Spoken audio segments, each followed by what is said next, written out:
Hello, I am Thomas Trauch, and you are watching Proposition 14 of Gottfried Wilhelm Leibniz's work on the arithmetic quadrature of the circle, ellipse, and hyperbola. And in Proposition 14, Leibniz is dealing with the proportionality of certain areas of the resecting figure and angles of the circular figure, and he's drawing relationships between the two. And let's get right to business, and I guess you shall see what this is all about as we go along. So first of all, we are going to draw a little quarter circle along an axis. And in this particular case, as we've mentioned earlier on in Proposition 11 already, we placed this time the conjugate axis at the very center of the circle. And we place a point D on the circular curve, and we draw a radius. And this point D1, of course, also has an ordinate. And now Leibniz is doing something very interesting, because he already has some certain goal in his mind. He extends the ordinate ED to another line EF. He's just making ED longer according to a certain rule. And this rule is called the third proportionale, and is basically based on a range or a sequence of proportionality of certain lines. And in order to clarify this, we're gonna look into a little document right here. For those who get stuck in getting what is called the third proportionality of AD1 and ED1, there's a little guideline here now how this is done.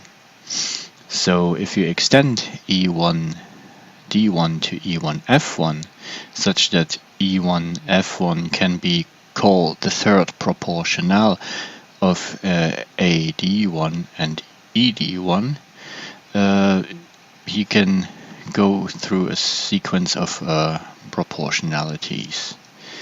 So when you see that the radius AD1 is of course longer than the ordinate ED1, and it is also clear that EF1 again will be longer than ED1, and the proportions is basically such that the lines EF1, or the proportion between EF1, so the length of the extended ordinate, to AD1 is equal to the proportion of AD1 to ED1. And this proportion, or this equation containing these two proportions, basically means that the line AD1 behaves to the line ED1 as the line EF1 behaves to AD1. And therefore you can, if you wanted to, algebraically draw this little equation down here, that EF is equal to the proportion of the square of the line AD1 divided by the length of ED1. So and this is called the third proportionale. And this has some very interesting implications in this Proposition 14, as we shall see in a couple of moments. So again, AD1 behaves to ED1 like EF1 to AD1, such that EF1 is now the third proportionale of AD1 and ED1. And this has been established now. And this rule Leibniz is now using to draw out a curve. So what he's doing is taking this point D1 and is sort of letting this point wander along the circular curve, and then he's always using this rule of this third proportionale to draw out the curve, namely by tracing this very point f1. And this is what we're going to animate now in the next step. So you see, when we trace this point, we get the blue curve, which is basically a succession of points of being made up by the third proportionale, namely the length or the extended ordinate E1 F1. And this curve Leibniz calls the angle figure. And why it is called the angle figure, we're gonna see in a bit. And if you watch Proposition 11 already, we already stated there that when you put the conjugate axis at the very center of the semicircle, that the resecting figure will actually be called the angle figure. So this would imply that what we've drawn out here as a curve produced by the third proportionale, E1F1, is basically the same as the resecting figure. And this is a part Leibniz is also proving in this proposition, as we shall see in a moment. And furthermore, the whole proposition is actually about stating the equality of some entities. So the first entity, or the first proportion, is being made up of two angles.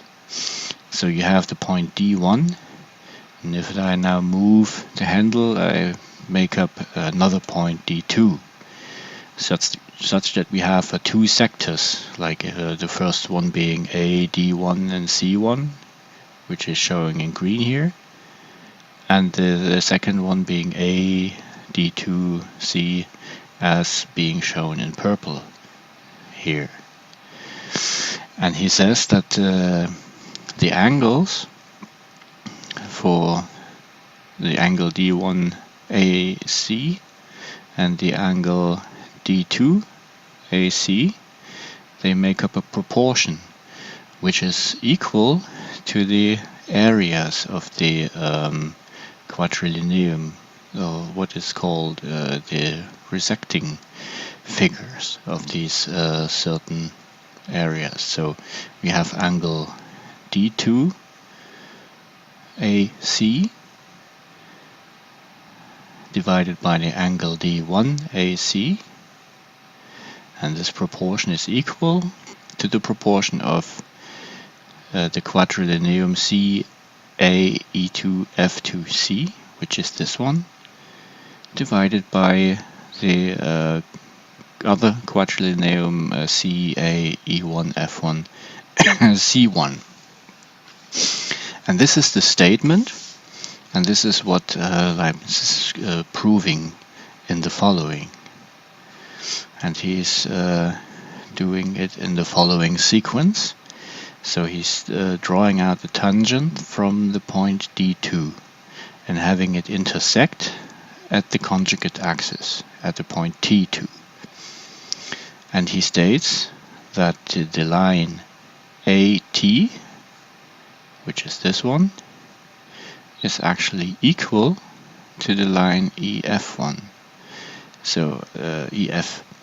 So EF, this one, is equal to AT. And remember that EF was the extended ordinate according to the rule of the third proportionale.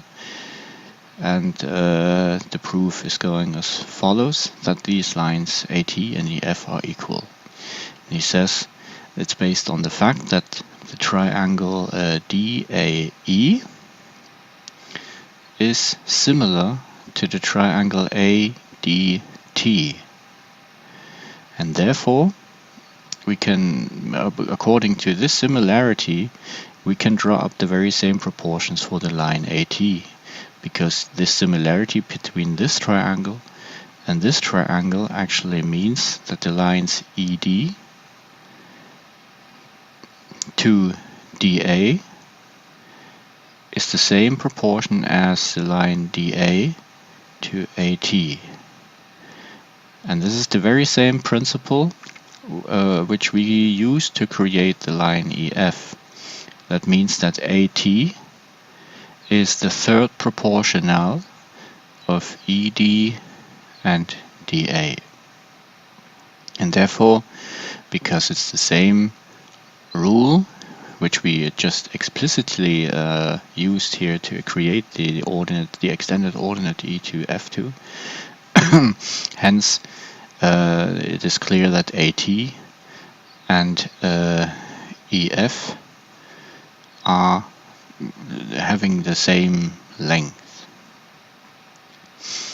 And this means something, because if you see now that when you draw out the tangent and have it intersect at the point T2, this is the very principle which is used to create a resecting figure. And this is actually exactly what the angle figure represents. It is a resecting figure with the precondition that the conjugate axis is placed at the very center of the circle. And from this two relationships, you can actually draw out a lot of conclusions. So we have now our proof that the angle figure is actually the resecting figure. And about the resecting figure, we know first of all one thing, namely that it is exactly the double of the corresponding sector. So if you have the purple sector here, A, D2, curve down to C and back to A, is exactly of half the area of our resecting figure, A, E2, F2, angle figure curve down to C and back to A. Basically this area here. This is what we have proven in Proposition 7, and there's no need to prove it here again. The principle applies, and it has been shown in Proposition 7 that this is actually truth. So, and if we go back to our statement, we wanted to show that the angle D2AC and its proportion to the angle D1AC is basically the same proportion when you use the area of the resecting figure of the first or the second ordinate E1 or E2 F2 and the quadri-linear, which is made up by the first initial ordinate we placed. So E1, F1 down to C and back to A and up to E1 again.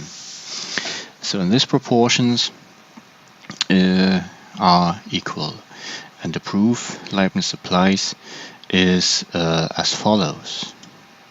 So we know that now that the angle figure is the resecting figure, because it's both figures or both curves are created by the very same principle of the third proportionale, and we know that this angle figure is the resecting figure, hence, because we notice that the length AT, which is always equal to the length EF, is created by the very principle which is used to create a resecting figure, namely by drawing out a tangent, having it intersect with the conjugate axis, and then drawing a vertical up and having this vertical intersect with the very corresponding ordinate of the point which we are looking at and which we are tracing. And this is giving us the resecting figure. So, and since we know that it is a resecting figure, we know that the sector is exactly the half of the angle figure quadri-linear, or what we called earlier on the resecting figure.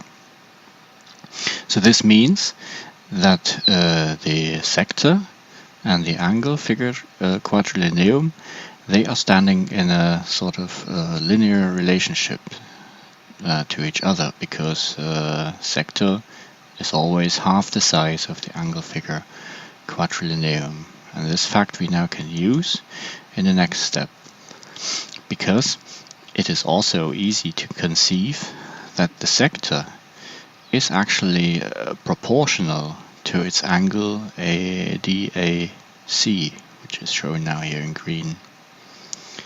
So this also means that since we know that the sector or the angle figure quadri-linearum is of course proportional to the sector, hence it must be that the angle figure quadri-linearum is also proportional to the angle DAC, because the sector is also proportional to the angle. That means the quadri-linearum or the resecting figure is also proportional to the angle.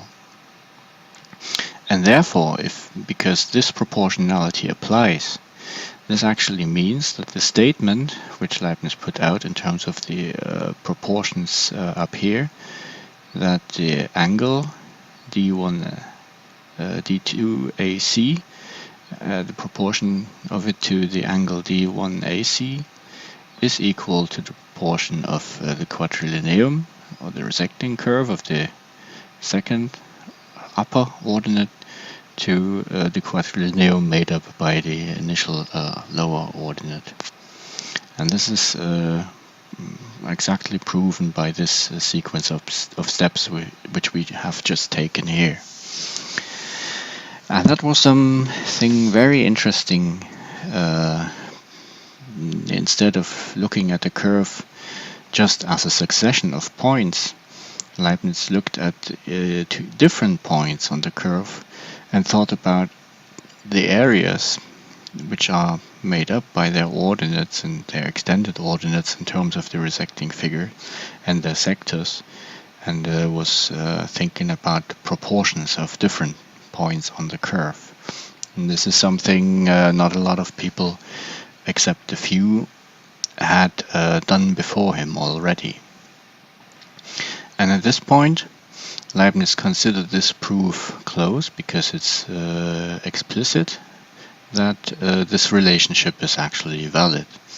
And he enters now in another very interesting relationship, which he's showing not in a proof explicitly, because he did not dare to prove this, but he rather put it into a corollary. And this is what we're going to see now. So he derived from the very fact that we stated this relationship up here to be true, that you can actually use this to show that you deal with a finite area of the resecting figure. Because if I move the very D2 point up to the apex point of the circular figure here, it is clear that when you draw the tangent from this D2 point, that it extends into the very infinite here to the right, and the angle figure is going to converge toward this tangent, which is in this case an asymptote. And a couple of people before Leibniz already proved that figures which are convergent against an asymptote actually enclose an area which is finite.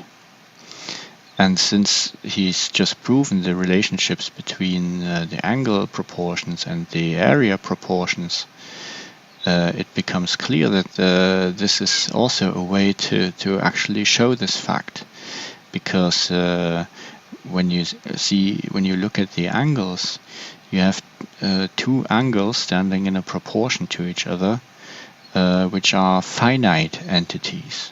So if you make a proportion of 2 finite quantities, you of course get a finite quantity. So, and in terms of the quadri-linearum, this means that you also must actually, when you compare or put these 2 areas in proportion, that you must end up at a finite quantity, even though you have the impression that the very resecting figure, which is made up by the ordinate when you move the D2 point up to the apex point, and hence which creates then the resecting figure area, which extends to the very infinite here to the right, that the area must be also of a finite entity, because he just proved this very relationship to be true here. But he did not, as I already said, explicitly put it in a proof, because at the time he was not quite there yet to sort of put the very principle of the applying the infinitesimal in the small, so the infinitesimally small, and also the relationship to the infinitely large into a strictly proven context. So because if you have the entity of something being infinitely large, there is a difference. Something can be infinitely large but bound, but something can also be infinitely large but unbound. So, and the distinction between these two qualities just became established with Leibniz and with the very discoveries he made during his work on this very subject here on the quadrature of the circle. And hence it's been a corollary here, not a proof. He was just showing that this was another way to show that the area underneath a curve which converges toward an asymptote in the infinite has actually a finite area. And this was something important he needed to show here, also to validate his method of the infinitesimals. And he also put out an interesting scholium, which we are going to read out here, which is supposed to give you a little insight into his thinking of the time.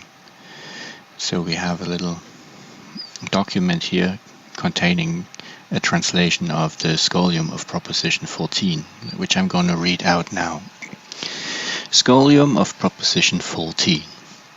In geometry, there are two difficult things to be treated: the proportion and the angle. In fact, the division of an angle as well as the division of a proportion, or respectively of a logarithm. The trisection of an angle is indeed a problema solidum, as well as the trisection of a proportion, and the division of an angle or proportion into 5 parts is a problema sur solidum and exceeds the location of a locus conicus. But sure is that the division of a proportion, or respectively a logarithm, is the same as finding the mean proportional, for the trisection of a proportion is the same as finding 2 mean proportions, and the division of a proportions into 5 equal parts is represented by the finding of 4 mean proportionals. And the bisection of a proportion is the same as the finding of 1 mean proportional, or respectively the extraction of a square root, just like, on the other hand, the doubled proportion will be the proportion of the squares, and the tripled one will be the proportion of the cubes. According to the method of speaking of the ancients, which is in complete accord with today's operations by logarithms, as the doubling of the logarithm will produce the square, and the tripling of it, the cube, and the composition of proportions will happen by the addition of logarithms.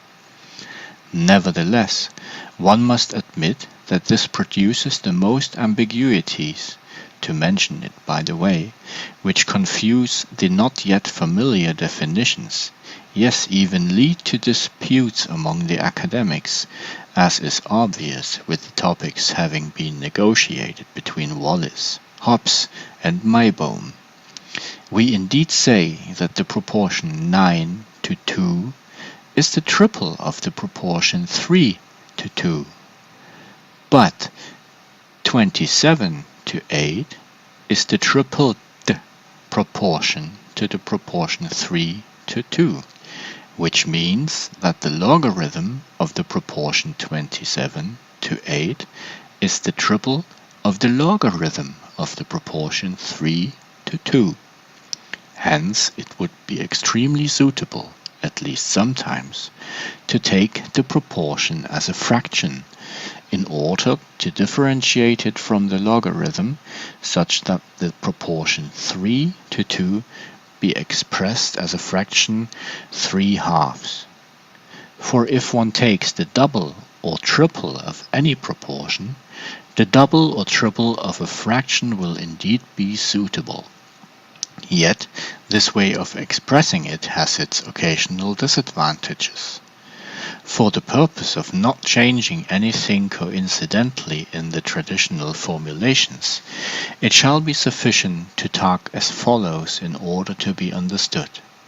Indeed, we will now understand the division of a proportion as the division of a logarithm.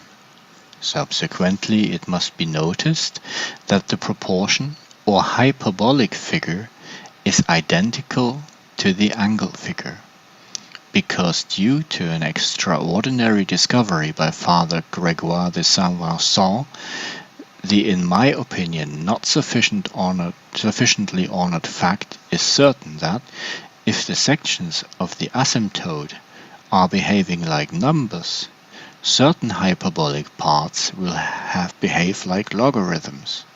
Hence, indeed, an elegant symbolism for the angle or proportion figure is produced.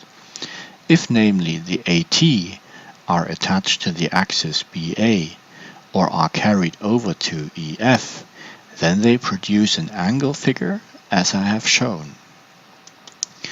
But if they are attached perpendicular to the conjugate axis BL, or they are carried over to LM, they will form the proportion figure, and they will end at the hyperbola curve C M1 M2, of which the center is B, the apex C, the asymptotes BL, BA, and the latus rectum and the transversum are equal.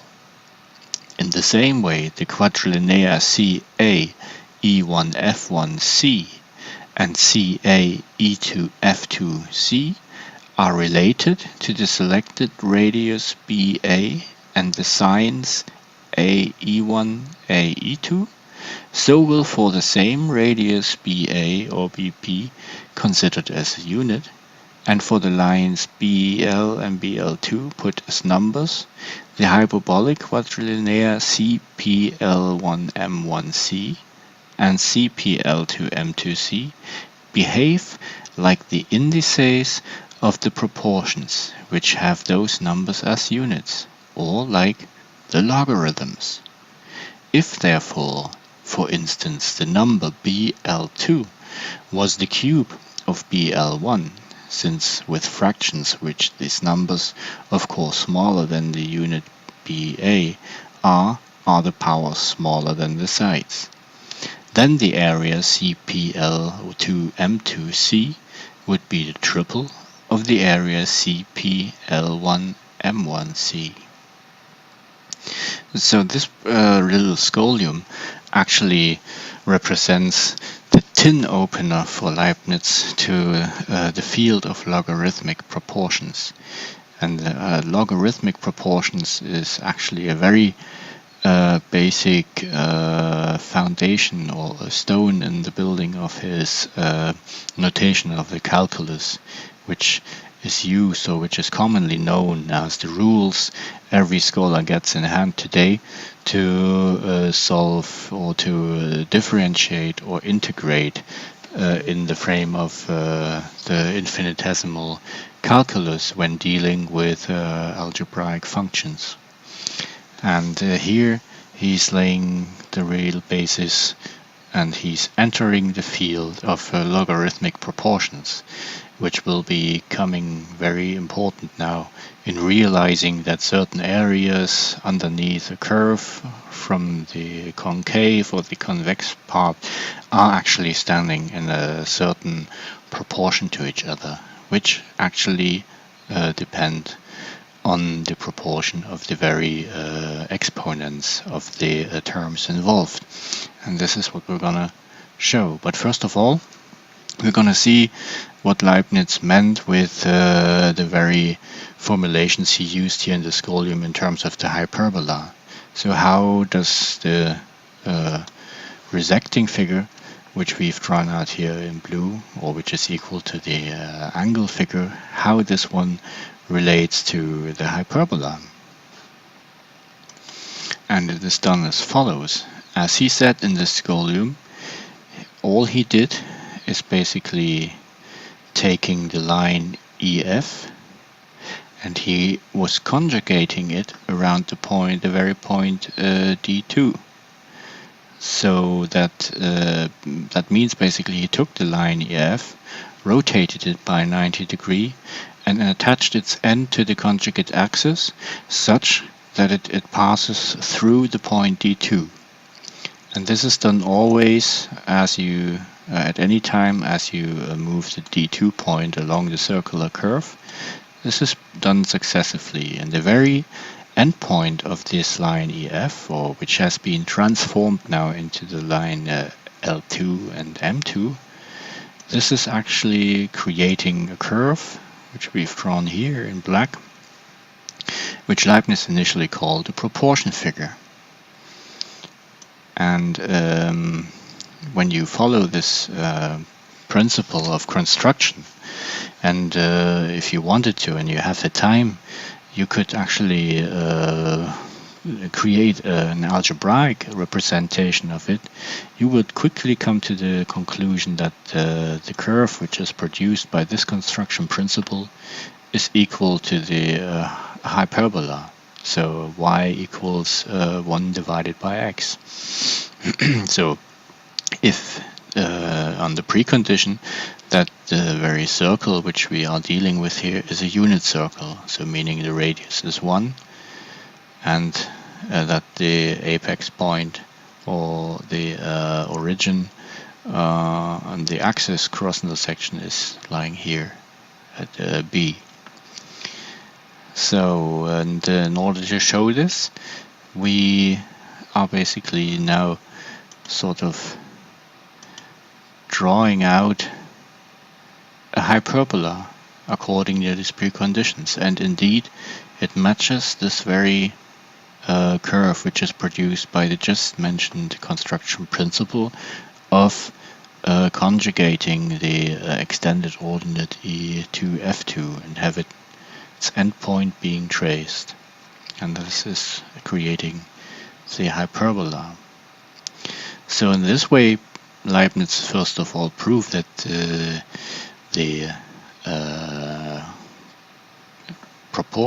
angle figure or the resecting curve is actually very much relating to the hyperbola and is actually hyperbolic in nature. And furthermore, as it was being read out in the scholium, there was a guy named Grégoire de Saint-Vincent, which was a Catholic cardinal, who found out that the proportions which are made up by the length of these lines, for example BL2 and BL1, and if you build the logarithms from those, this is actually proportional to the very areas which are bound by those lines, the conjugate axis and the hyperbola curve. So let's demonstrate this. So we know that this curve is actually the hyperbola. So, and Grégoire de Saint-Vincent found out that if you have this area, which is made up by the very endpoint P, which is basically the where the circular curve intersects the conjugate axis, or where the hyperbola also crosses the conjugate axis. It's the same point. And the distance to the respective points L1, which are those where we attached our extended ordinate, which we conjugated, that these distances have a proportion, and these proportions is expressed in the terms of logarithms. So we have the logarithm of the line B on L1 divided by the logarithm of BL2 is equal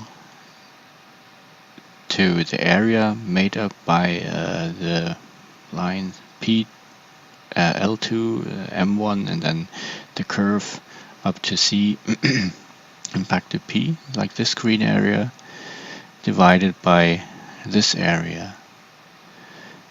And initially you may now wonder why this proportion or the equality of these proportions is actually valid, because in the upper term here you have a large area and in the lower term a small area.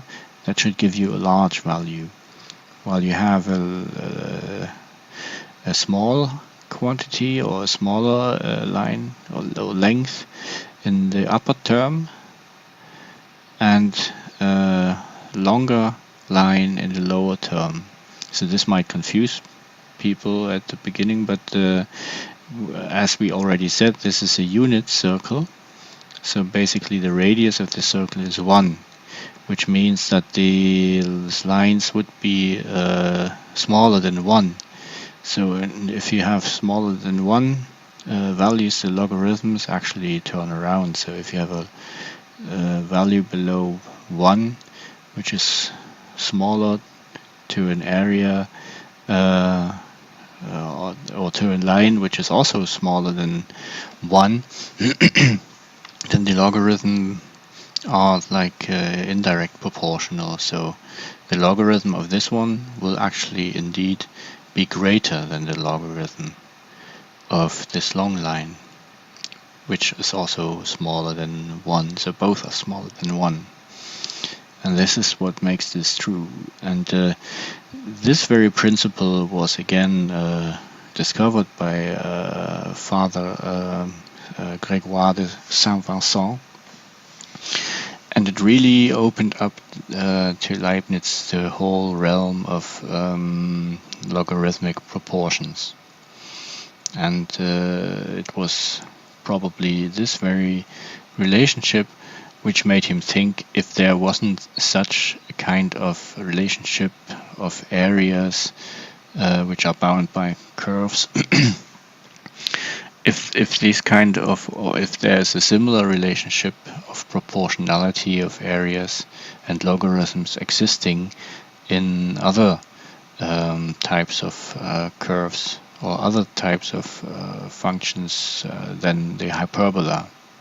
And this is showing up pretty soon in another couple of propositions following this one. This really opened up a vast field, a vast new field of potential discoveries. And as we shall see in the later propositions, this actually played out really well. I think already at this point Leibniz must have known that he had a winner here, and I guess we're gonna notice this even further as we go along with the other propositions.